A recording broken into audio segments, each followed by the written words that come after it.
नमस्कार, झारखंड मेल देख रहे हैं आप। मैं आपके साथ रवि हूँ। आज हमारे साथ झारखंड विधानसभा पे बात करने के लिए एक जाने-माने राजनीतिक विशेषज्ञ विपिन बिहारी तिवारी जी हमारे साथ मौजूद हैं। आइए इनसे जानते हैं कि झारखंड की राजनीति और साथ ही साथ गढ़वा रंग का विधानसभा की राजनीति, क्योंकि ये बहुत बड़े एक राजनीति विश्लेषक हैं, किसी परिचय के मोहताज नहीं है। इनसे बस सबसे पहले मैं चैनल आपका स्वागत है। धन्यवाद। ये बताइए कि गढ़वा रंग का विधानसभा चुनाव की वर्तमान परिस्थिति क्या है? क्योंकि आप एक राजनीतिक विश्लेषक हैं, तो अभी की वर्तमान यहाँ की राजनीति क्या है? देखिए, गढ़वा रंग का विधानसभा क्षेत्र को आप झारखंड से अलग करके नहीं देख सकते हैं।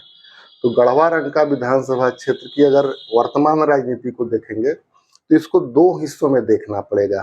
पूरे झारखंड की राजनीतिक स्थिति का गढ़वा रंग का विधानसभा क्षेत्र पर पड़ने वाला प्रभाव और दूसरा गढ़वा रंग का क्षेत्र पर वर्तमान जनप्रतिनिधि, विपक्ष के नेता और बाकी लोगों पर पड़ने वाला प्रभाव।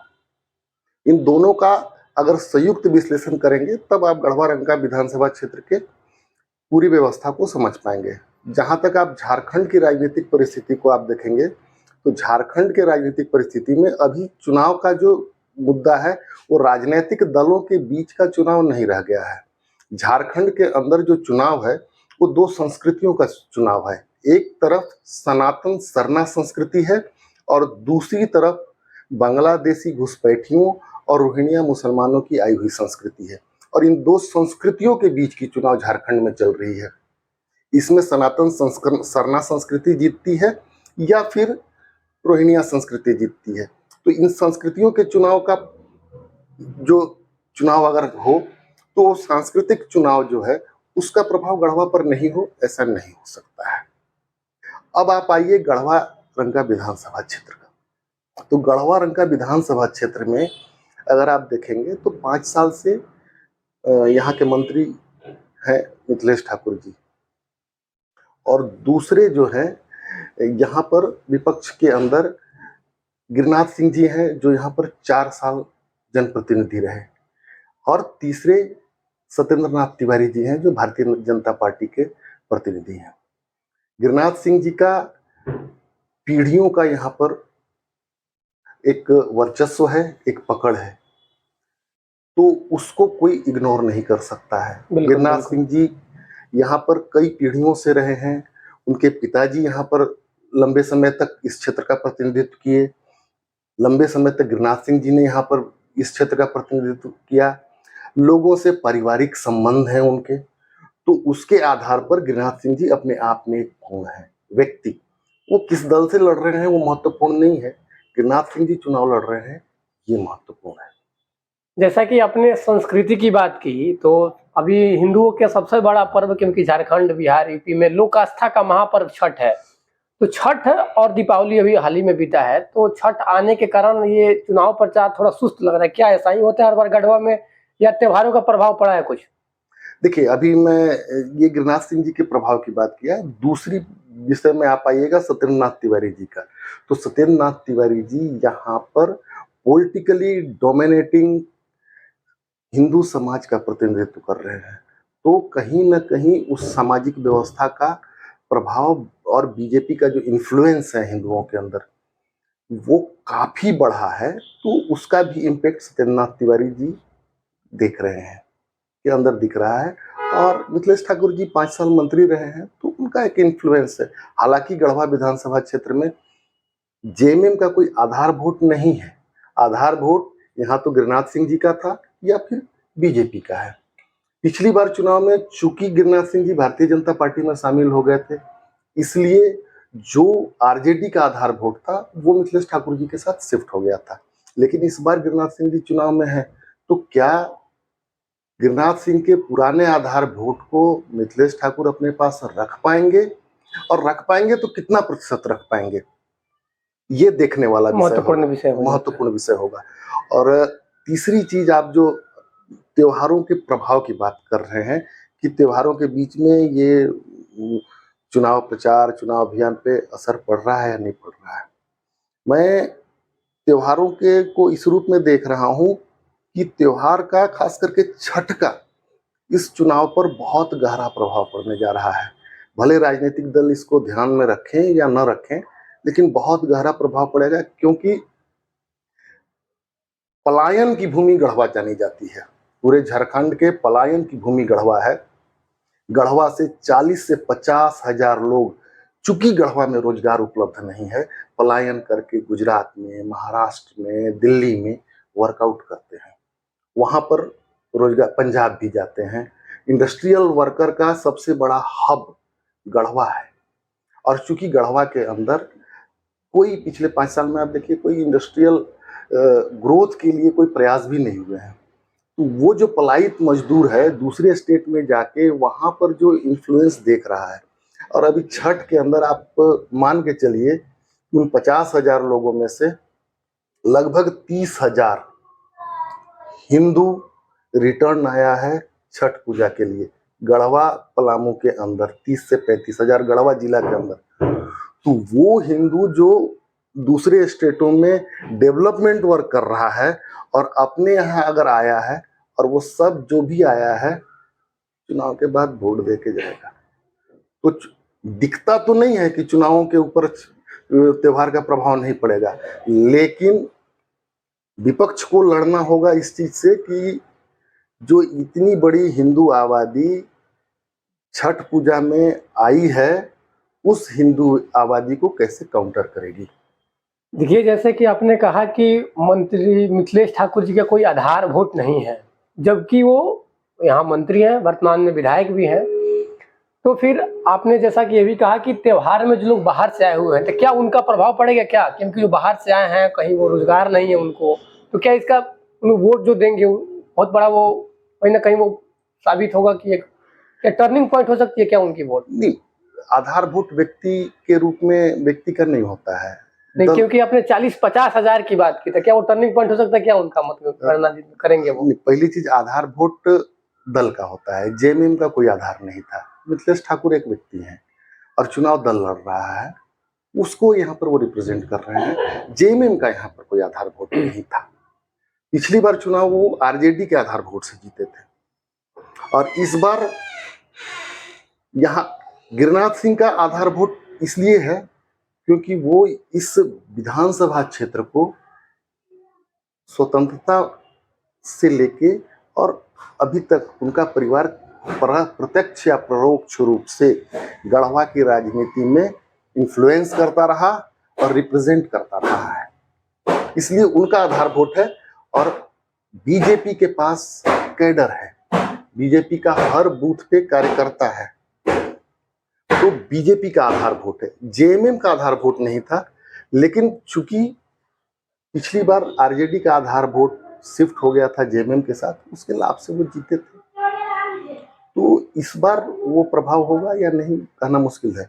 हाँ, छठ पूजा निश्चित रूप से इस चुनाव को बहुत बड़ा इम्पैक्ट डालने जा रहा है, क्योंकि छठ पूजा के अंदर पूरे झारखंड के अंदर, इंक्लूडिंग गढ़वा, इंक्लूडिंग पलामू, पूरे झारखंड के अंदर छठ पूजा में लगभग 50 से 60 लाख लोग आए हैं जो लोकसभा चुनाव में वोटिंग करने नहीं आए थे, और उसमें सबसे बड़ी संख्या हिंदू समाज की है।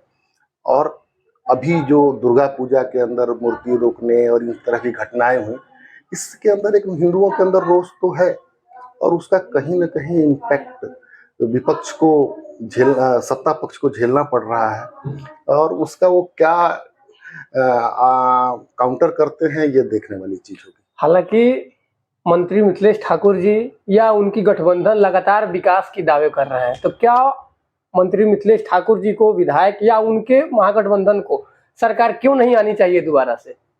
नहीं, किसकी सरकार आनी चाहिए, किसकी सरकार नहीं आनी चाहिए, ये मैं नहीं बोलूंगा, लेकिन जहां तक विकास के दावा और आप एक राजनीतिक विश्लेषक हैं, तो ये बताइए क्यों सरकार उनकी नहीं आनी चाहिए यहाँ झारखंड में?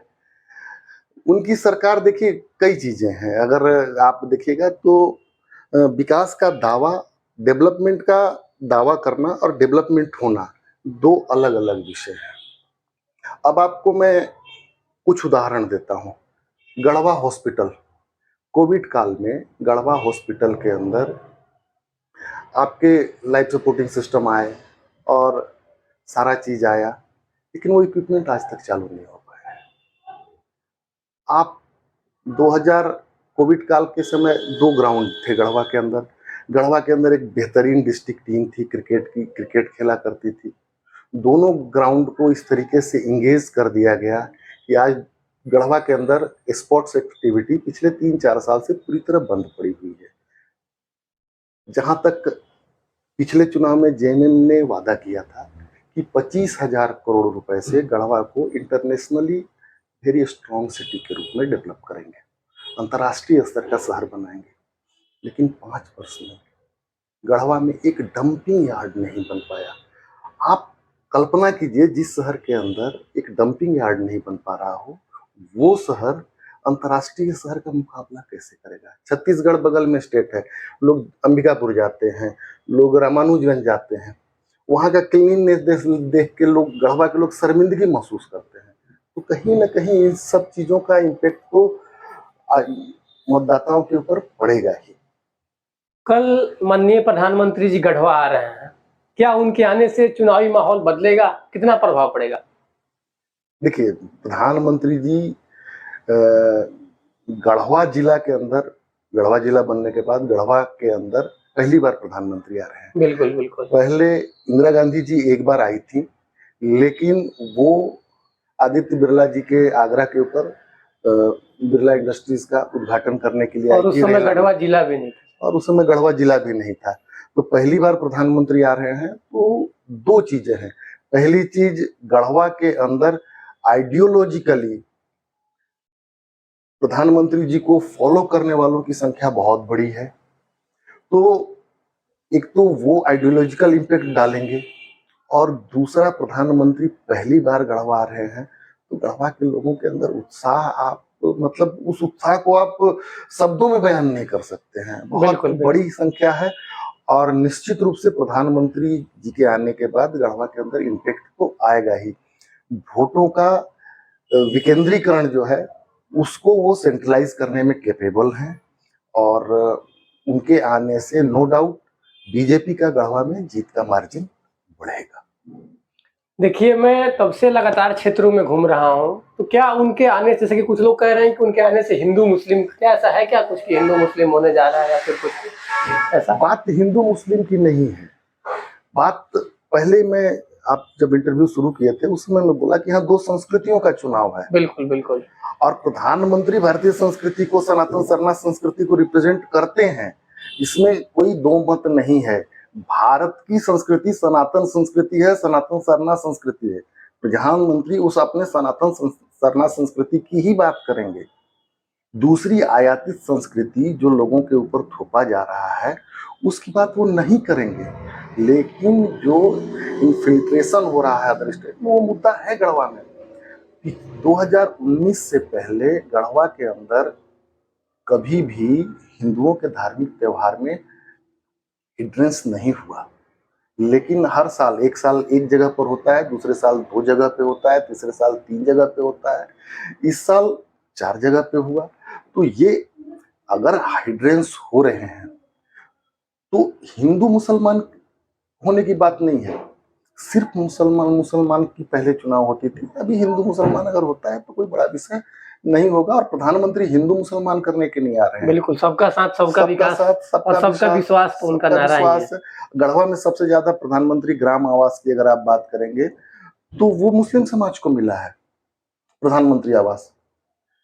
तो प्रधानमंत्री धर्म में बांट के नहीं देखते हैं, लेकिन संस्कृति को छोड़कर जीने वाले भी व्यक्ति नहीं है, और संस्कृति से समझौता करने वाले व्यक्ति भी नहीं है। और यहाँ के लोग भी, जो पिछले समय में जो हिंदू मुसलमान वाली स्थिति बनी है, उसके कारण जो हिंदुओं को खास करके ये जो मूर्तियां रोकी गई, उस तरह की जो घटनाएं हैं, उसके अंदर एक मौन आक्रोश समाज के अंदर है, जिसको शब्दों में लोग अभिव्यक्त नहीं कर रहे हैं। अगर शब्दों में अभिव्यक्त करते तो हो सकता है कि उनको, माननीय मिथिलेश ठाकुर जी को उसका काउंटर करने का अवसर मिलता, लेकिन शब्दों में अभिव्यक्त नहीं कर रहे हैं, तो वो क्रोध जो है मतों में अभिव्यक्त होता हुआ मुझे दिख रहा है। और एक बड़ी मार्जिन से यहाँ पर बीजेपी अभी आगे दिख रही है, भविष्य में क्या होगा कोई नहीं जानता है। देखिए, पलामू प्रमंडल में जो है 9 विधानसभा है, तो आखिर प्रधानमंत्री जी का सिर्फ गढ़वा रंग का विधानसभा में आने के पीछे क्या राज है, क्या राजनीति है? ऐसा कुछ है क्या कि उन्होंने सिर्फ गढ़वा रंग का विधानसभा कोई क्यों कहीं और जा सकते थे? देखिए, पलामू प्रधानमंत्री नरेंद्र मोदी जी देश के सबसे ग्रास रूट वर्कर जो लोग हैं उनके लिए वर्कआउट करना उनकी प्राइम प्राथमिकता रही है। पिछले चुनावों में देखिएगा तो पिछला लोकसभा चुनाव जब हुआ था उससे पहले उनने प्रधानमंत्री ग्राम आवास योजना चलाया। हर घर तक, हर गरीब तक आवास कैसे पहुंचे इसके लिए उनने काम किया। मुफ्त सिलेंडर दिया और बाकी सारी चीज़ों फैसिलिटीज़ दी, शौचालय दिया। उसके बाद उनकी अगले स्टेप की जो सबसे महत्वाकांक्षी योजना थी वो थी नल जल योजना। और प्रधानमंत्री कार्यालय ने जिस तरीके से झारखंड के अंदर नल जल योजना को लेकर अनियमितताएं पाई और उसके बाद ईडी ने जो कार्रवाई की और ईडी के कार्रवाई के कारण जो एक बड़ा नेक्सस मिल रहा है माननीय और उसके मंत्री मिथिलेश ठाकुर जी हैं और उसका जो इम्पैक्ट दिख रहा है ईडी के कार्रवाई के कारण, तो कहीं ना कहीं प्रधानमंत्री की जो इतनी बड़ी महत्वाकांक्षी योजना थी हर घर में नल से जल पहुंचे, उस योजना को झारखंड में वो देख रहे हैं कि पूरी तरह से वो योजना फेलियर हो गई। अदर स्टेटों में वो योजना काफी सक्सेसफुल रही है लेकिन झारखंड के अंदर पूरी फेलियर हो गई। और उनकी दृष्टि में ऐसा हो सकता है कि लगता हो उस पूरी योजना को फेलियर कराने में विभागीय मंत्री का, और ईडी की जांच में भी बहुत सारी चीजें तथ्य सुनने को मिल रही हैं, विभागीय मंत्री की भूमिका हो, तो उसके कारण प्रधानमंत्री अंत होगा और अंतिम व्यक्ति को नल से जल मिले और उस योजना को रोक बुरी तरह से क्रियान्वित होने में जिसके कारण नहीं हुआ, उस व्यक्ति तक प्रधानमंत्री के जी के अंदर उसके लेकर कितना क्रोध होगा और क्या होगा, इस चीज को आप भली भांति समझ सकते हैं। चलिए, प्रधानमंत्री जी कल गढ़वा रंग का विधानसभा में आ रहा है, जिसको लेकर रोडों पे काफी लोग उत्साहित नजर आ रहे हैं कि हमारे यहाँ प्रधानमंत्री जी का आगमन हो रहा है। और हमारे साथ अभी राजनीतिक विश्लेषक विपिन बिहारी तिवारी जी थे। आपसे बात करके बहुत अच्छा लगा। इस बारे में आपका क्या राय है, कमेंट कर अवश्य बताएं। आप झारखंड मेल देख रहे थे। धन्यवाद।